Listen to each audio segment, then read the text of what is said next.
Hello সবাইকে, কেমন আছো সবাই? আশা করি ভালো আছো। আর আমি কিন্তু অনেক ভালো আছি। তো আমরা কিন্তু বেরিয়ে পড়েছি কন্যাযাত্রী যাওয়ার জন্য। আর দেখতেই পাচ্ছ এখানে কিন্তু মেঘডাক ছিল, মানে বৃষ্টিও শুরু হয়ে গেছিলো গুড়ি গুড়ি। তো তার জন্য আমরা কিন্তু ফটাফট গাড়িতে বসে যাই। আর কিন্তু আমাদের কন্যাযাত্রীর জন্য বাস ভাড়া করা হয়েছিল। আর যেহেতু আমাদের পার্সোনাল গাড়ি আছে, তো আমরা বাসে যাইনি, তো গাড়িতেই আমরা যাচ্ছিলাম। আর আমরা কিন্তু এখানে শ্যামপুরের মধ্যে পৌঁছেও গেছিলাম। আর এটা পপি কিচেনের রেস্টুরেন্ট, তো তোমরা নিশ্চয়ই পপি কিচেনকে অনেকেই চেনো।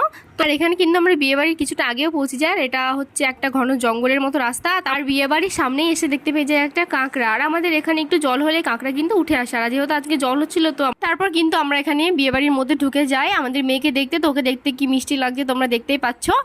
আর ওর সাথে একটু ফটো তোলার পর আমরা কিন্তু চলে যাই ফুচকা খেতে। তো আমি ফাইনালি একটা ফুচকা পাই। তো ফুচকা খাওয়ার পর আম পোড়া শরবতেরও কিন্তু ব্যবস্থা ছিল। আর আমার আম পোড়া শরবত খেতে বেশ ভালো লাগে, তো একটু খেয়েও নিই। তো তারপর আমি আর আমার বর কিন্তু এখানে একটু ওয়াক করতে বেরিয়েছিলাম, একটু হাঁটছিলাম রাস্তায়।